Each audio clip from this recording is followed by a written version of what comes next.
बिस्मिल्लाहिर्रहमानिर्रहीम। नाज़रीन इकराम, सलाम अलैकुम। आपका मेज़बान सैयद हसन आसिफ एक बार फिर से हाजिर हूँ आपके सामने लेकर एक स्पेशल और एक्सक्लूसिव प्रोग्राम जो चल रहा है मुसलसल चैनल विन पर, पैगाम फ़ख्र वतन। नाज़रीन, ये टॉपिक हमने ख़ासकर इसलिए रखा ताकि इस वक्त जो ज़रूरत है सबसे ज़्यादा मुआशरे को, इस समाज को, वो है एजुकेशन की, क्योंकि education is the key to success. अगर एजुकेशन है तो हम कामयाब हैं, एजुकेशन नहीं है तो हम कामयाब नहीं हैं, ना ही दुनिया में ना ही आखिरत में। आइए अब अपने इस एपिसोड की शुरुआत करते हैं और सबसे पहले इस्तकबाल करते हैं आपके और हमारे खुसूसी मेहमान, स्पेशल पर्सनालिटी के हामिल डॉक्टर इरफान रज़ा नकवी साहब से, जो इस वक्त हमारे साथ मौजूद हैं। डॉक्टर साहब, सलाम अलैकुम। वालेकुम सलाम। डॉक्टर साहब, आपसे मिले बड़ा अच्छा लगा। कुछ बातें बिहाइंड द कैमरा हुई हैं, वही बातें हम चाहेंगे कैमरे पर भी शाया हो। कुछ चीज़ें आपने बताई हमको और वो हम सवालों के साथ साथ आपसे सवाल करेंगे, आप इंशाल्लाह उसको जवाब के तौर पर बताएंगे। सबसे पहले है शुरुआत में हम आपसे ये जानना चाहेंगे, क्योंकि एक प्रोटोकॉल है चैनल विन का और एक आप अच्छी पर्सनालिटी हैं। अच्छा भी नहीं लगता कहते हुए कि ख़ुद इंसान अपना तारुफ़ करे, लेकिन फिर भी इस मुआशरे में, ज़माने में लोगों को ये ज़रूरत पड़ जाती है आखिरकार ये जो सामने बोल रहे हैं ये कौन साहब हैं।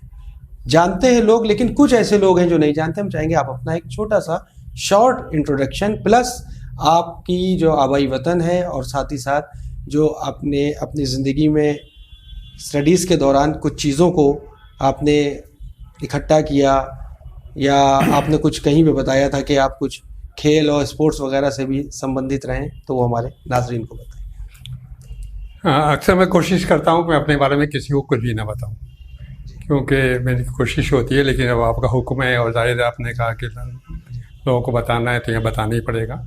ठीक है, बुरा लगता है अपने बारे में खुद से बताना है। जो जानता है आपको वो जानता है, जो नहीं जानता वो नहीं जानता कुछ भी। अच्छे लोगों की पहचान यही होती है। चलिए ठीक है। मैं सिरसी, एक वतन है, सिरसी एक कस्बा है यहाँ पर वेस्टर्न यूपी में, वो मेरा वतन है। मैं वहाँ पैदा हुआ जी। मैंने ग्रेजुएशन एक ज़मींदार घराने में पैदा हुआ माशाअल्लाह। वालिद शायर थे कमर सिरसवी साहब और सब था, पढ़ा लिखा ख़ानदान था। मैंने ग्रेजुएशन रामपुर से किया, आगरा यूनिवर्सिटी से बीए किया मैंने माशाअल्लाह, क्योंकि मेरे कम एज की वजह से मुझे अलीगढ़ में एडमिशन नहीं मिला था जी। मजा आता था। आगरा यूनिवर्सिटी से बीए करने के बाद में मैं अलीगढ़ चला गया। वहाँ से मैंने एमए किया ज्योग्राफी में, वहाँ से मैंने बीटीएचपी किया, मैंने एमटीएच किया, थायोलॉजी के कोर्सेज होते हैं ये, और मैंने बीएड किया। उसके बाद मैं इलाहाबाद चला गया, मुझे सर्विस मिल गई। इलाहाबाद जाकर भी मैंने अपनी पढ़ाई जारी रखी। कुछ अजीब सा लग रहा था कि छूट गया पढ़ाई। वहाँ मैंने जाकर एमएड किया जी। मैंने पीएचडी किया इलाहाबाद यूनिवर्सिटी से, और डीईडब्ल्यू एक कोर्स होता है, मैंने वो सब किया। तो ये मेरी पढ़ाई रही। मैंने इलाहाबाद में इंटर कॉलेज में पढ़ाया, कलंगज इंटर कॉलेज था एक जी, और वहाँ मैंने 25 साल तक पढ़ाया जी। बीच में कुछ टाइम को सेंटर स्कूल चला गया था दार्जिलिंग, फिर वापस आ गया। 25 साल बहरहाल मैंने उसमें पढ़ाया। उसके बाद से मेरा यूपी के एजुकेशन कमीशन से मेरा सिलेक्शन हो गया एज ए प्रिंसिपल। तो मैं पीलीभीत चला गया। पीलीभीत का कस्बा है कलीनगर, वहाँ कलीनगर इंटर कॉलेज में मैं प्रिंसिपल हो गया जी। वहाँ मैं 11 साल रहा जी। कोशिश की, उसको अच्छा किया, सब कुछ किया। इत्तेफाक से मेरा लखनऊ आना हुआ, क्योंकि लखनऊ में मेरी ससुराल है। अच्छा, जाना रहता था जी। हाँ, डॉक्टर अदर साहब की बहन, उनका इंतकाल हो गया मरहूम, जो गोलागंज में थे। उनका फातमा अस्पताल है जी। उनकी बहन मेरी रोज़ा थी, उनका भी इंतकाल हो चुका है।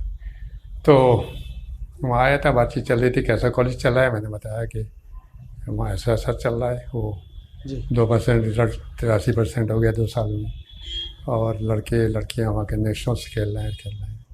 पता नहीं उनको क्या हुआ, मुझे बैठा के वो मौलाना मिर्ज़ा अतर साहब के पास ले गए, और जिसकी तलाश थी वो मिल गया। क्या हुआ मुझे कुछ समझ में नहीं आ रहा था। बाद में मुझे बताया गया कि आप यहाँ पर आ जाओ, कौम का स्कूल है शिया कॉलेज, ये संभाल लो। लखनऊ शिया कॉलेज में प्रिंसिपल आ जाओ, ये संभालो एज ए प्रिंसिपल माशाल्लाह। वहाँ का छोड़ दो।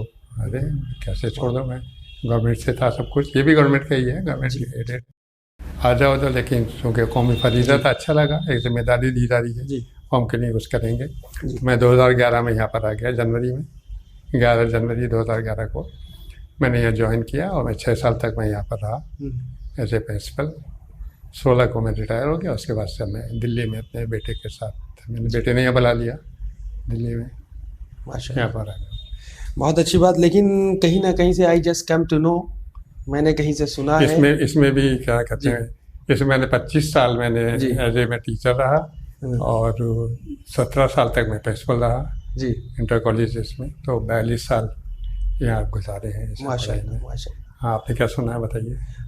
मैंने कुछ सुना आपके बारे में, आपका कुछ स्पोर्ट्स, क्रिकेट या हाँ, अंपायरिंग स्पोर्ट्स वगैरह से में कुछ जी हाँ जी हाँ जी हाँ लगा नेशनल लेवल पे आपने अंपायरिंग वगैरह भी कुछ? हाँ, मेरा मानना है कि कुछ ना कुछ और करते ही रहना चाहिए हमेशा आदमी को।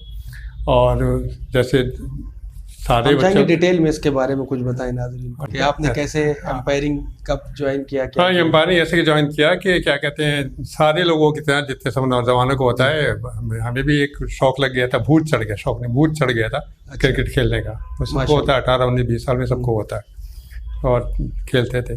लेकिन जब अलीगढ़ जाने लगे तो वो वालिद साहब ने कह दिया, अलीगढ़ जा रहा हो क्रिकेट, वहाँ क्रिकेट में मत पड़ जाना, पढ़ने जा रहा हो, खेलने नहीं जा रहा हो। यकीन जानिए 4 साल अलीगढ़ में रहे, उस खेल में नहीं पड़े, छोटा मोटा खेला जब खेलते थे मजाक उसमें, लेकिन वहाँ बहुत से मौके मिले टीम में आने का, इसका उसका, वो कभी उसको नहीं किया, क्योंकि वालिदैन ने कहा, पापा ने कहा। उसके बाद एमएड के क्लास, इलाहाबाद में जाकर एमएड के क्लास ज्वाइन कर लिए थे। एक दिन एमएड के क्लास से वापस आ रहे थे जी, इलाहाबाद यूनिवर्सिटी के ग्राउंड पर देखा कि कुछ भीड़ लगी है। मेरा एक और साथी था कि कैसी भीड़ लगी है, चलो देख लें। बताया कि कोई टेस्ट अंपायर आए हुए हैं, अंपायर मामसा आए हुए हैं बॉम्बे से, वो लोगों को कुछ अंपायरिंग सिखा रहे हैं इलाहाबाद यूनिवर्सिटी के ग्राउंड पर। ये बात है 76 की, अच्छा 1976। वो सिखा रहे हैं, चलो। तो हमने सोचा कि हमने किसी प्लेयर को तो देखा नहीं है, टेस्ट प्लेयर को कभी भी। भूत था ना, बड़े बड़े प्लेयर पटौदी होते हैं, हम अशोक मनकर और क्या क्या सब, तमाम फारूक इंजीनियर होते थे, कभी किसी को नहीं देखा है। तो चलो अंपायर मामसा की सूरत देख लें। ये नहीं पता कि यदि हम भी टेस्ट अंपायर बन जाएंगे और क्या होगा, नहीं पता। तो वो तो ऐसे ही गए थे, उनके पास गए, उन्होंने देखे, बोला आइए आइए आइए आइए, वेलकम, आप क्या अंपायरिंग सीखने आए हैं? तो वो डर के मारे निकल गया, आवाज़ नहीं निकले, टेस्ट अंपायर हाथ मिला रहा है हमसे और क्या क्या लग रहा था। तो कह दिया मैंने, जी हम सीखने आए, ऐसे ही कह दिया, उनको ये नहीं कि आपकी सूरत देखने आए। तो उनके, अरे वाह, अंपायरिंग एक ऐसी चीज़ है जो ऐसे दुनिया में बहुत से टैलेंट पड़ा हुआ है इंडिया में, जिनको खेलने का मौका नहीं मिलता, चांसेस नहीं मिलते, बहुत टैलेंट है। और लेकिन अंपायरिंग एक ऐसी चीज़ है, उसके ज़रिए आप दोबारा फील्ड में जा सकते हैं। रणजी ट्रॉफी और टेस्ट और वनडे तो उस ज़माने में थे भी नहीं। ये सेंटेंस आज तक याद है। देखिए 50 साल होने को आए इस बात को, 48 साल हो गए कि हाँ दोबारा जा सकते हैं। अब कैसे जाएंगे, अब तो हम सर्विस में आ गए, अब हमें पढ़ाई की बोर्ड नहीं है। ठीक है, उससे ट्राई किया, पता चला कि इसके लिए एग्ज़ाम्स होता है। पहले आप स्टेट के अंपायर बनिए, फिर स्टेट के बाद में फिर आपको BCCI का बोर्ड का अंपायर बनना पड़ता है। जब आप बोर्ड के अंपायर बन जाएंगे, सीनियर होते होते वहाँ पहुँच जाएंगे। करेंगे इसके लिए लग गए। इसमें एक जुनून चाहिए था, इतनी अच्छा रास्ता मिल गया। फॉरेन स्टेट के UPCA का, यूपी क्रिकेट एसोसिएशन का एग्ज़ाम हुआ, उसको किया। और लेकिन कहूँ ना कहूँ ऑन कैमरा, मेरे साथ कुछ वो हुआ कि मेरा वो दबा, जो रिज़ल्ट आया, मेरा लेटर दबा दिया गया कि आप इंटरव्यू पहले थ्योरी पास कीजिए, थ्योरी पास करने के बाद आपका वाइवा होगा और प्रैक्टिकल होगा। जिसको मैंने तैयारी कराई थी वो सब वहाँ इलाहाबाद के लोग थे, असद कासिम साहब थे और बहुत से लोग थे, अब्बास रिजवी साहब, सब लोग साथी थे। सब कह रहे हैं अभी तेरा नहीं आया, मेरा लेटर नहीं आया कि आप कानपुर आइए और वो कीजिए, स्टेट पास कीजिए, स्टेट को वो प्रैक्टिकल लीजिए। बाद में उन लोगों ने, मैं नहीं आया, उन लोगों ने आके बताया तुम्हारा नाम पुकारा गया, तुम्हारा लेटर तुमको नहीं मिला, कहीं दबा दिया गया। क्योंकि कुछ जलने वाले भी लोग होते हैं, वही कुछ को पता हो गया था ये तो पास हो ही जाएंगे, स्टडी से लोग पता हो गया था कि पता नहीं, समझ लिया था, लेटर ही ड्रॉप कर दो। ये सब चालाकियाँ होती हैं। मैं कहने वाले, आगे बढ़ने वालों से बताऊँगा, होशियार रहना, दुनिया बड़ी गंदी है। बहरहाल मुझे दबा दिया, लेकिन उसमें से जोश भर दिया। ये बताना चाहता हूँ, कभी हिम्मत मत हारना। वाह, बहुत अच्छी बात। मैंने सारी स्टेट इंडिया की जितनी भी थी, cricket association of Bengal Calcutta, cricket association of Madhya Pradesh Bhopal, Indore, और सबको लिख डाले, महाराष्ट्र और ये वो सब जगह को, कि मैं आपके यहाँ से अंपायर्स का एग्ज़ाम देना चाहता हूँ, क्या मैं बैठ सकता हूँ स्टेट का एग्ज़ाम। 8-9 ने जवाब दे दिए मुझे, बहुत सबने नहीं दिए। 8-9 के जवाब आ गए और होते होते मुझे गुजरात में चांस मिल गया कि आप आइए, हमारे यहाँ से दे लिए, क्या परेशान। उन्होंने कहा ये तो बहती गंगा है, कोई भी इससे पानी पी ले, हमें क्या परेशान। बहुत एक हमारे यूपी वाले दबा के रखते हैं, आदमी बढ़ने ना पाए, और दूसरे कह रहा है आइए हमारे यहाँ आइए, बहती गंगा है, आप पास करेंगे, आप पास करेंगे अपना। खैर जिसके पास स्किल होती है वो उसके पंख अपने आप निकल आते हैं। कभी हिम्मत नहीं हारनी चाहिए, आगे और जितने दबाओगे इतना आगे बढ़ेगा। मैंने वहाँ से पास किया, मैं गुजरात से मैं वो हो गया। उसके 8 दिन बाद ही, उसके 1-2 हफ्ते बाद बोर्ड का एग्ज़ाम होने वाला था। जब आप इसको क्वालिफाई कर लेंगे तो आपका वो होगा, आप बोर्ड में बैठेंगे। 10 लोग बैठते हैं हर स्टेट से। यूपी से मैं नहीं बैठ सके, यूपी के जो लोग गए, वो एग्ज़ाम हुआ बाद 10 दिन, कुछ दिन बाद वो एग्ज़ाम हुआ, बोर्ड का एग्ज़ाम हुआ 91 में। बोर्ड का हर एग्ज़ाम 5-5 साल के बाद होता है, बोर्ड का रहता है BCCI, आवेदन पैनल नंबर बनने के लिए। मैंने वो एग्ज़ाम दिया, गुजरात के पैनल से दिया, और गुजरात में भी थोड़ा खेला हुआ, उसे बड़े खेला चलने लगा कि वहाँ जब उन्होंने, मैं रुका रहा, मैं फॉर्म भरना है, उन्होंने मुझे कहलाया कि वहाँ के सेक्रेटरी ने, नकवी साहब वो हमारे 11 लोग पास हुए हैं इस एग्ज़ाम में और हमें 10 के नाम भेजना है, आप बाहर के हैं इसलिए हम अपने 10 भेजेंगे। अरे मैं तो रह गया। वो रात मेरी बड़ी बेचैनी की थी कि मैंने क्वालिफाई भी, स्टेट क्वालिफाई भी किया, लेकिन मैं बोर्ड में नहीं आ रहा हूँ। मैं दुआ मांगी जम के रात को, अपने अल्लाह से दुआ मांगी। मैं अहमदाबाद में था, मैं दुआ मांगी, मेरी यार मौला क्या हुआ, मेरी मदद कीजिए। सुबह को मुझे खबर मिली, वो जो उनके 11-10 थे उसमें एक साहब ओवर एज है, मुझसे कहलवाया आप फॉर्म भर सकते हैं। वाह, मेरी मौला की मदद थी, मेरे मौला की मदद थी, सच। ठीक है, मैंने फॉर्म भरा वहाँ से। अब सब लोगों ने, 10 लोगों ने वहाँ से भरा, सबने भरा फॉर्म भरा। यूपी का तो कोई पास होना न था, ना हुआ, जहाँ ऐसी मेंटेलिटी होगी। गुजरात से मेरे पास उनका लेटर आया, रखा है मेरे पास वो लेटर का, के देसाई वहाँ के सेक्रेटरी थे।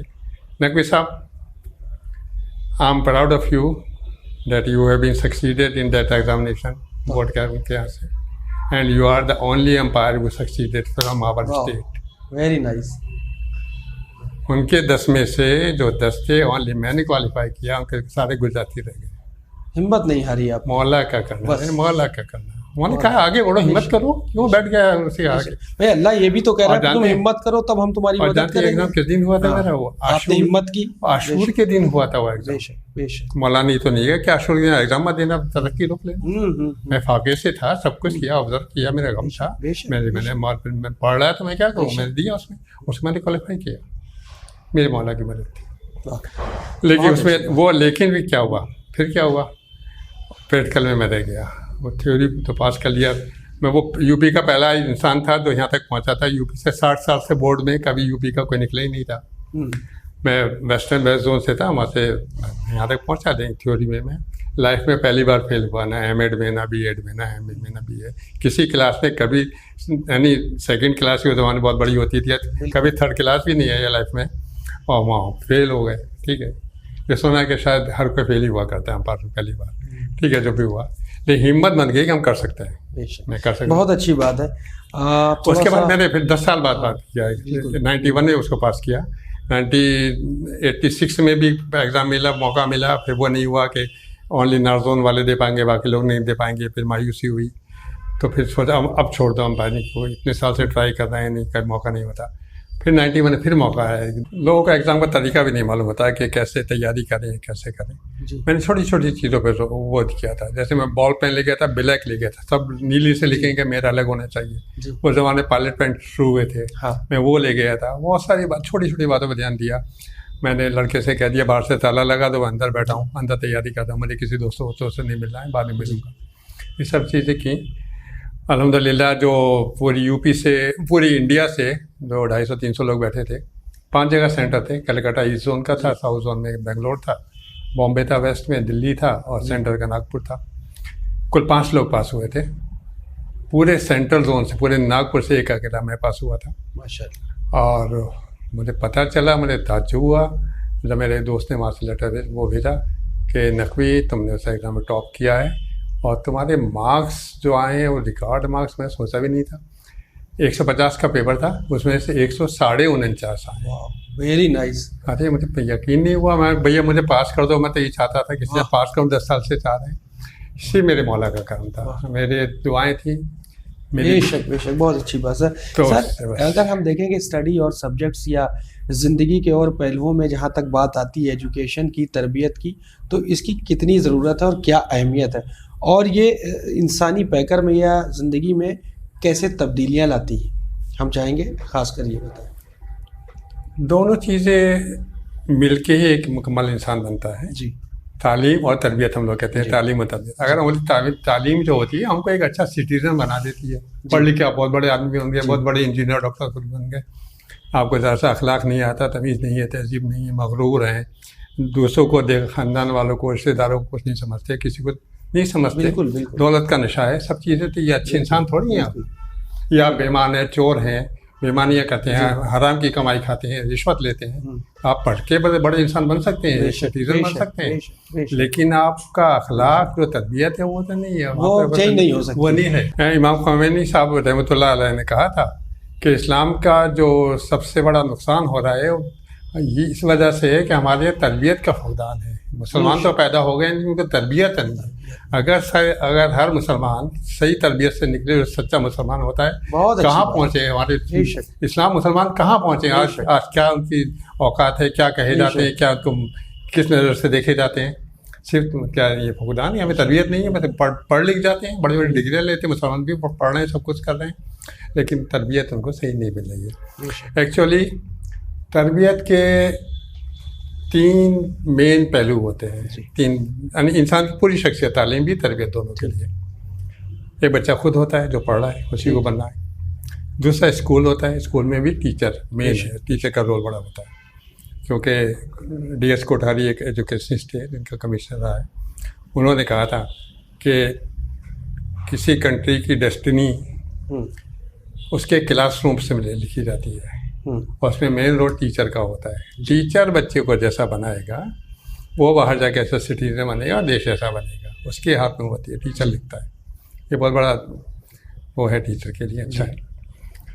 तो वहाँ टीचर होता है, बच्चा खुद है, और तीसरा होता है उसका घर, उसका माहौल, उसके पेरेंट्स, खासकर मतलब घर का जो एटमॉस्फेयर, घर का माहौल, और दूसरे बड़ी खास माँ बाप, बल्कि उसमें बाप चार दोनों का रोल होता है, होते हैं।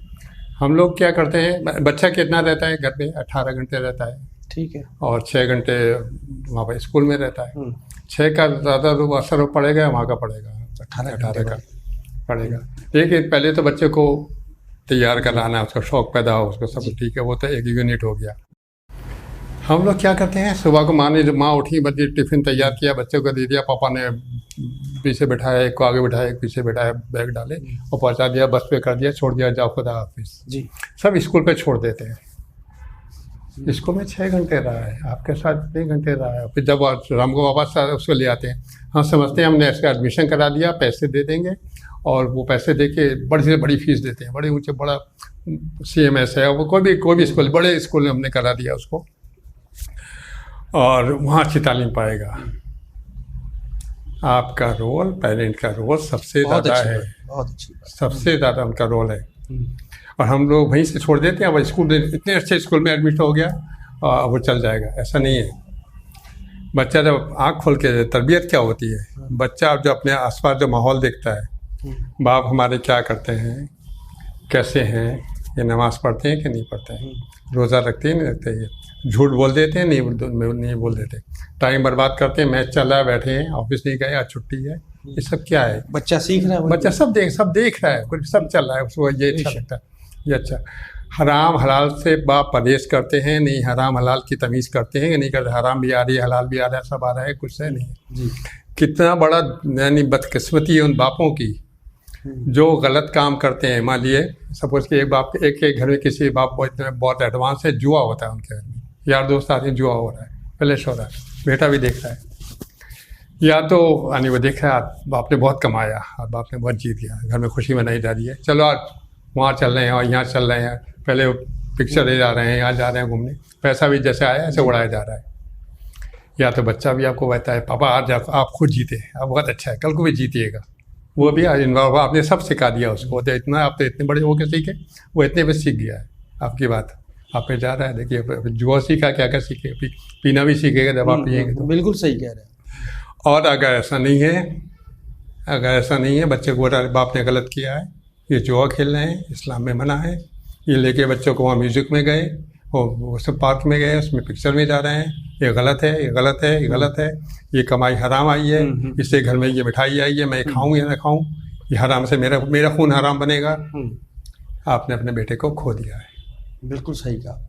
आपका बेटा गया, बिल्कुल, या तो आपको फॉलो करे तब डूबे बर्बाद हो, बिल्कुल, या आपके अगेंस्ट है, इस्लाम को फॉलो कर रहा है। सही बात है। बहुत अच्छी बात। अब सर इसी में ही अगर देखा जाए कि तरबियती फ़िक्र पर अगर गौर व फिक्र की जाए थोड़ी सी, क्या सिर्फ कॉलेज की डिग्री हासिल कर लेने से हम किसी भी जॉब या एम्प्लॉयमेंट में या किसी भी प्रोफेशन में, मतलब ये खाली 3 चीज़ें हासिल कर लेने से जॉब की गारंटी देता है ये सब सारी चीज़ें? हाँ, गारंटी देता है, बिल्कुल देता है। क्योंकि और एक्स्ट्रा स्किल्स की भी ज़रूरत है कि नहीं? आते देखिए, यही एक स्किल रह गया है आपके काबिलियत नापने का, कि पढ़ाई लिखाई के लिए कैसे मार्क्स हैं, कितनी डिग्री आई, कि आपने कितनी डिग्री हासिल की है और ये कितनी नहीं की है। मैं आपसे पूछता हूँ, आप अपने बच्चे को, आपको ट्यूशन पढ़वाना है, कोई ट्यूटर देखना है, 2 एप्लीकेशन आई, एक के 98% मार्क्स हैं, एक के 48% मार्क्स हैं, आप किसको बताएंगे? किससे पढ़ 98 वाले से? जी, तो जाहिर है उसकी अहमियत है जी। जिसने अच्छे मार्क्स हासिल किए हैं, जिसने ज़्यादा डिग्री और ज़्यादा वो ट्रेंड भी है, बीएड भी किया उसने, कुछ भी किया है, आप उसको बुलाएंगे। वो कोई भी किसी भी कौम का हो, कुछ भी हो, हम कौम नहीं देखते, हमें अपनी तरक्की चाहिए अपने बच्चे की। तो ये चीज़ें वो करती हैं। हमारे यहाँ क्या परेशानी हो गई है कि हम सबको एक जैसा समझते हैं। अभी तक ही चल रहा है, हमारा लड़का पास हो गया जी, हमारे लड़के ने हाई स्कूल कर लिया, सब पास हो गया। पास कितने होते हैं, कितने हज़ारों, सब अब सब पास ही होते हैं, फेल नहीं होते। सबको गवर्नमेंट की पॉलिसी है, पास अच्छी बात है, सबको पास कर दिया। ये नहीं पता 45% है या 48% है या 50% है, और 90s के कंपटीशन में वहाँ लाइन लगी रहती है, 92, 94, 98% वो आएगा, उसका सिलेक्शन होगा या आपका होगा। ये कि आपने अनएम्प्लॉयड पैदा कर दिया है, आपको धोखा है कि आपका लड़का पढ़ लिख गया, कुछ नहीं पढ़ गया, सड़क पे बोझ, आपका खाना पे बोझ हो गया। तो उसका रोल है, डिग्री का रोल होता है, अच्छे परसेंटेज लाइए, अच्छा लाइए, तभी तो बच्चे पोस्ट पर पहुँचेंगे और अखलाक अच्छा होना। अगर खाली कॉलेज में मान ली बच्चा पढ़ रहा है या स्कूल में पढ़ रहा है, टीचर के ज़रिए पढ़ रहा है, इसके अलावा भी क्या बच्चे के लिए घर के माहौल में, मिसाल दे रहे माँ का पढ़ाना, माँ भी थोड़ा बहुत पढ़ी लिखी होना ज़रूरी है, वालिद का पढ़ा लिखा, और साथ में अगर कोचिंग भी ज्वाइन कर लेता है, कोचिंग में जो स्टडीज़ है वो उनकी हो रही है, ये सारी चीज़ों का होना ज़रूरी है कि अगर जब तक ये सारी चीज़ें एक साथ नहीं होंगी तब तक उस मेयार पर बच्चा पहुंच पाएगा कि नहीं पहुंच पाएगा? ये कैसे, मतलब इसमें सक्सेस कैसे हो सकती है? देखिए, पहले कोचिंग के बारे में कह दें जी। आज की पढ़ाई इतनी ज़्यादा बढ़ गई है, इतनी ज़्यादा कंपटीशन बढ़ गया है, इतने ज़्यादा लोग हो गए हैं कि स्कूल से वो सब कुछ नहीं मिल पाता है। स्कूल पे देखने जो कोचिंग की ज़रूरत होती है। अब कोचिंग पे जाने के लिए जी, कोचिंग बहुत लोग आते हैं, सब लड़के आते हैं, एक ही इसके आते हैं, 2 तरह के लोग होते हैं जी। कुछ लोग इसलिए आते हैं, सब यार दोस्त मिल जाते हैं ना, पापा पैसे दे रहे हैं, बड़ी कोचिंग है, सब यार दोस्त है, ये तो बहुत अच्छी है, पापा की परमिशन है, यहाँ रोज़ कोचिंग जाओ, दोस्तों से मिलना, वहाँ से कहाँ जा रहे हैं, पार्टी में जा रहे हैं, अभी तू यहाँ गया था, अबे तूने ये नहीं किया, अबे तू लाया, वो सब अबे और सब मजे से कोचिंग होती है। तो मोस्टली ऐसे लोग जाते हैं। कुछ लोग जाते हैं कि हमें कोचिंग इसलिए की गई है कि जो हमें क्लियर नहीं हुआ, कंसेप्ट क्लियर नहीं हुआ। पहले आप जाइए, बच्चा स्कूल में पढ़ता है, तरीका तो ये होना चाहिए जो कि स्कूल में पढ़ाया जाएगा, पहले से आज पढ़ के जाए, टीचर ने पढ़ाया, कुछ समझ में आ गया, घर पे आके फिर रिवीजन करे, टीचर ने क्या पढ़ाया था। अब भी कुछ पॉइंट्स क्लियर नहीं हो रहे हैं, ये कैसे होता है, ये कैसे होता है। तो नई चीज़ है, आपको कोचिंग इसलिए की गई है कि आप जो डिफ़िकल्ट पॉइंट्स हैं, जो हार्ड पॉइंट्स हैं, उनको अपने टीचर से आप डिस्कस कर लें, तब आपको वो चैप्टर क्लियर होगा, तब आप कोई कंपटीशन निकाल पाएंगे जो आप लोग बोले, उसको पा सकेंगे। लेकिन तो वो ऐसे बहुत कम लोग होते हैं कि कोचिंग की इम्पोर्टेंस है जी। माँ बाप की भी गाइडेंस ज़रूरी है कि नहीं ज़रूरी? माँ बाप की गाइडेंस इतनी ज़रूरी है, तो बताया वो तरबियत उसी में होती है, और माँ बाप का बहुत बड़ा रोल है। हम लोग क्या करते हैं, पढ़ नहीं रहा है तो वो डांट के बोलते हैं, डांट के बोलते हैं, गुस्से में तो बच्चे से बात ही नहीं करना चाहिए। हमारे माएँ पढ़ी लिखी नहीं होती हैं, तो बेटा उनको वो फिक्र लगी है, बेटा खाना खा लो फिर पढ़ लेना। एक सेंटेंस आपने बोल दिया, उसकी पढ़ाई गई। बेशक कैसे करना चाहिए, बच्चे को पूरा पढ़ने का मौका देना चाहिए, उसको पहले क्लियर होना चाहिए मुझे करना क्या है, मुझे कैसे पढ़ना है जी। उसके भी तरीके हैं, उसका वेज है, कैसे पढ़ना चाहिए, कैसे एग्ज़ाम देना चाहिए। माँ बाप को उसमें बहुत कुर्बानियाँ देना पड़ती हैं, आप जब बच्चा पढ़ रहा है तो आप क्रिकेट का मैच नहीं देखेंगे, आप घर में स्कोर डिस्कस नहीं करेंगे, आप फिल्मों की बातें नहीं करेंगे, अपनी पार्टी की बातें, ऑफिस की बातें नहीं करेंगे, उसके सामने कुछ भी नहीं करेंगे। अम्मा जी उसको सामान, बेटा एक साबुन ला दो, चाय की पत्ती ला दो, उसे नहीं बोलेंगी, खाना खा लो नहीं, कोई बात नहीं करेगा। आप शादियों में नहीं जाए, मामा की शादी, बाबा खाला की शादी भूल जाइए। 2 साल किसी ने अच्छी तरह लगा दी तो 2 साल 14-15 साल में अगर 2 साल लगा दिए सही मेहनत के साथ में, माँ बाप ने कुर्बानी दे दी, शादियों में नहीं जा रहे हैं, पार्टीज में नहीं जा रहे हैं, कहीं नहीं जा, भैया हमारा बच्चा पढ़ रहा है, उसका एग्ज़ाम है, उसका ये ऐसा है, ये 2 साल लगाना 40 साल की कामयाब जिंदगी की गारंटी बन जाते हैं। जी बिल्कुल, बहुत सही आपने कहा। 40 साल अब निकालेंगे। किसी बच्चे की तरबियत में, उसकी काबिलियत में, उसकी कामयाबी में जानते हैं क्या है? जी, माँ बाप ने कितना होमवर्क किया ये मालूम होता है। बहुत अच्छी बात है। लड़का खुद नहीं बन गया ऐसा, मेन रोल माँ बाप का होता है। वो तो पैदा हुआ था, बच्चा हुआ, बड़ा हुआ, उसको समझाया आपने, बेटा पढ़ने से क्या फ़ायदा होता है, फिर कैसे पढ़ते हैं, फिर आपने अपने को रोका है, जो आपकी एक्टिविटीज रोका है, हमारा बच्चा पढ़ रहा है, वो कुर्बानियाँ दी हैं। तो आपका कितना बड़ा रोल इसमें है, आपने क्या उसमें अपना रोल निभाया है, कितना होमवर्क किया है, बच्चे के साथ आपने कितनी पढ़ाई की है, वो जाहिर होता है। अच्छा, अगर देखा जाए आज के दौर में कि बेहतरीन एजुकेशन स्टैंडर्ड्स यानी और एक्सेलेंस हासिल करने के लिए जो एस्पेक्ट हम देखते हैं या जो टूल्स होते हैं, जो आज ज़रूरत है कि जो है इस तरीके से, जैसे टेक्नोलॉजी जो बढ़ रही है, मिसाल दे रहे मोबाइल से पढ़ाई हो रही है, आजकल नए नए गैजेट्स आ गए, उस तरीके से स्कूलों में वो ब्लैक बोर्ड और वाइट बोर्ड गायब हो गए और बाकायदा LCD लगा के उसको पढ़ाया जा रहा है। तो इसकी कितनी ज़रूरत है और क्या ये रोल अदा करता है कि इधर उधर की जो डिस्ट्रैक्शंस हैं उनको दूर करने के लिए? कितना अच्छा हो गया इस ज़माने से, कितना ज़्यादा नेट इंटरनेट पे सब कुछ खुला हुआ है। सारे लेसन, हर क्लास के, हर सब्जेक्ट के, हर लेसन, हर चैप्टर के नोट्स उसके ऊपर मौजूद है आपको। हर चैप्टर का, स्कूल में जाइए पूरा ये पढ़ लीजिए। सब हर चैप्टर, एक चैप्टर समझ नहीं आता, इतने वीडियोस, एक वीडियो समझ नहीं आया, दूसरा देखिए, तीसरा देखिए, चौथा देखिए, सिंबॉलिक तरीका कितने आप पहले आप क्या करते थे, पहले टीचर आपको पढ़ा रहे हैं, ओनली हमारे हम कान से सुना करते थे, बता रहे हैं, इमेजिन कर रहे हैं, ऐसा होता है, ऐसा होता है। अब आप आंख से वीडियो भी देख रहे हैं, देख के समझ, आपके आंखें भी उसको लग रही है, आप कान भी खुले हैं, आंखें भी खुली, कान भी खुली है। जरूरी नहीं है पहले आप एब्सेंट करिए तो वो क्लास छूट गया, आप उस क्लास को रिकॉर्ड करके दोबारा सुन सकते हैं। बिल्कुल बिल्कुल। कोचिंग कहीं भी हो रही है, उसको क्या कहते हैं, अब कोचिंग के लिए आपको जरूरी नहीं है आप शहर में जाएं, वहाँ पे जाके किराए का मकान ले रहे हो, खाने पीने का इंतजाम हो, इतना सब कुछ आप गाँव में बैठ के कोचिंग कर सकते हैं, ऑनलाइन कोचिंग हो सकती है। ये तो बड़ा अच्छा है, नेट पे सब कुछ खुला है, नेट है, मोबाइल है, सब चीज़ें इससे होना चाहिए। सर आपने जैसे अभी इसी एपिसोड में कुछ बातें ऐसी बताई कि आपने बाकायदा माशाल्लाह बड़ी चीज़ों में एक साथ रहे, आपने एजुकेशन में और साथ में एजुकेशन ही के साथ साथ आपने एम्पायरिंग वगैरह का भी बताया।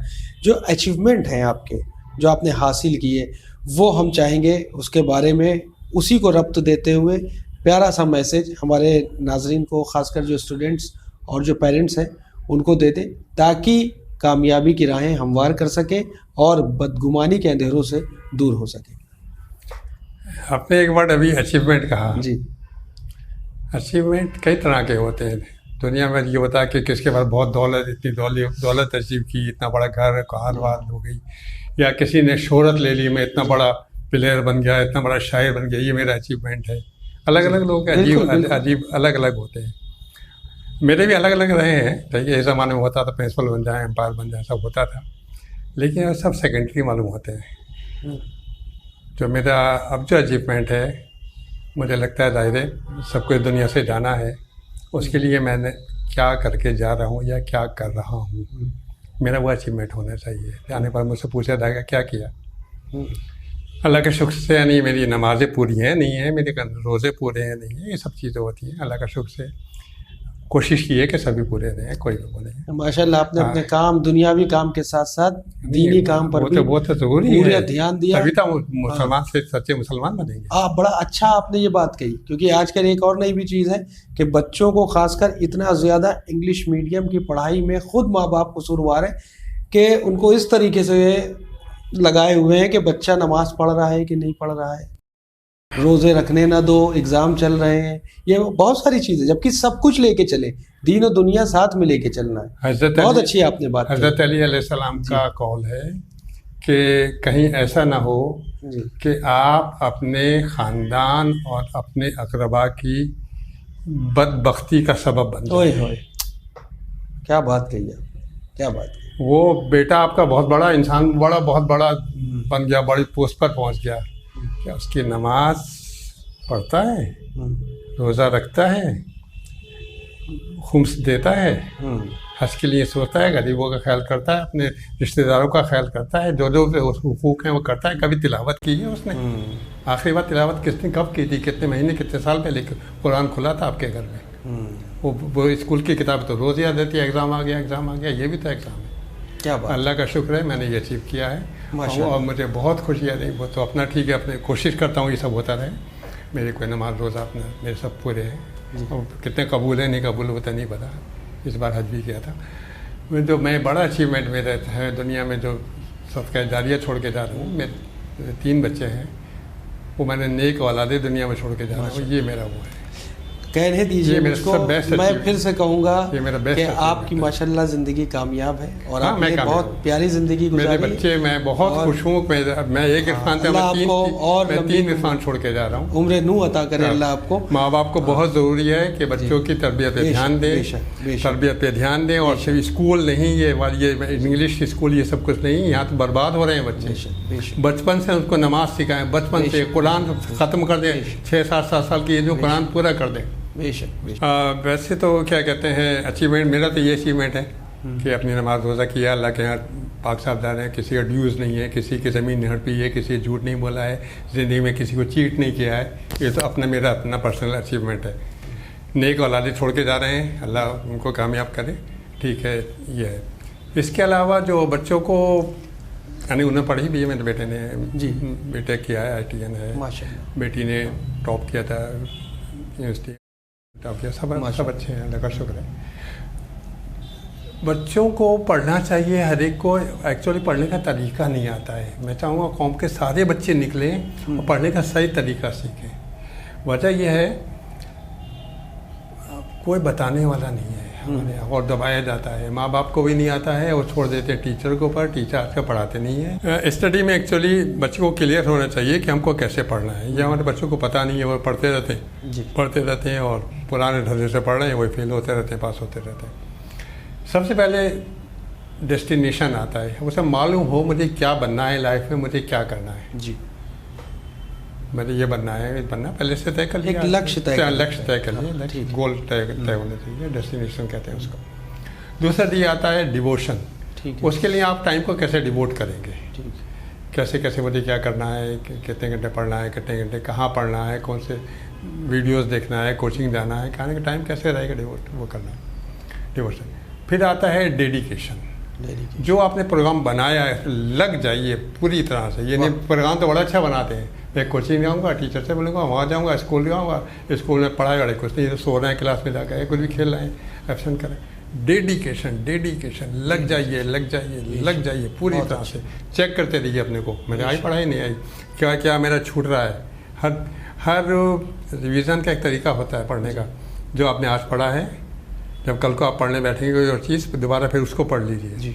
फिर उसके बाद में कल वाला कितना याद है, उसके बाद में फिर 5 दिन बाद फिर देखिए मुझे पुराना वाला कितना याद है।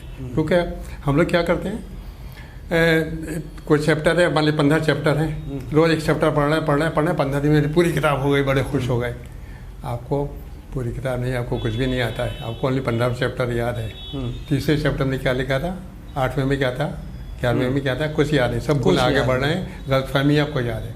हमेशा रिवीजन करते रहिए। जो आपने आज पहला चैप्टर पढ़ा है, कल को फिर पढ़िएगा, 5 दिन बाद फिर पढ़िएगा, और 12 दिन बाद फिर पढ़िएगा, और 1 महीने बाद फिर पढ़िएगा, तब ये आपको होगा। ऐसे दूसरा तीसरा, तब आपको लास्ट डे जाके सब याद होंगे।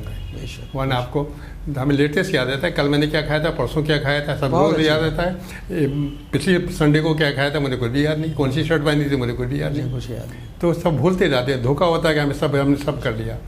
तो ये रिवीजन होना चाहिए, ये गलती होती है, हम रिवाइज नहीं कर। नए रास्तों पे चलते चलते अपने पुराने रास्तों को याद रखें, उसके सब याद रखें सब, ताकि वो मैंने वो किया था। मुझे जब मैं एग्ज़ाम देने बोर्ड वाला गया था अंपायर्स का, मुझे एक एक चीज़ याद थी, मुझे सब पूरे 100 लॉस सब याद था तो उसने कर दिया। सर बहुत अच्छी बात। सब है, 2 डी रह गई, डेस्टिनेशन हो गया, वो हो गया, डेडिकेशन, फिर डेडिकेट लग जाइए उसके बाद, और लास्ट में डिटर्मिनेशन।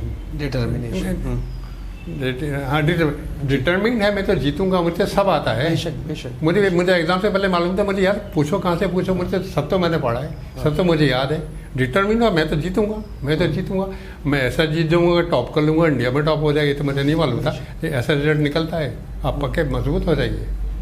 बेशक। तो ये बच्चों को पढ़ना चाहिए, माँ बाप को ध्यान देना चाहिए, माँ बाप को कुर्बानी करनी चाहिए, बच्चे के साथ में अच्छा होमवर्क करना चाहिए, अच्छी उनके साथ में उनकी पढ़ाई पे ध्यान देना चाहिए, डांटना नहीं चाहिए, पढ़ने में उनका डिस्टर्ब नहीं करना चाहिए। देखिए अच्छी नेक और नमाज रोज़ा वो तरबियत साथ चलती रहे।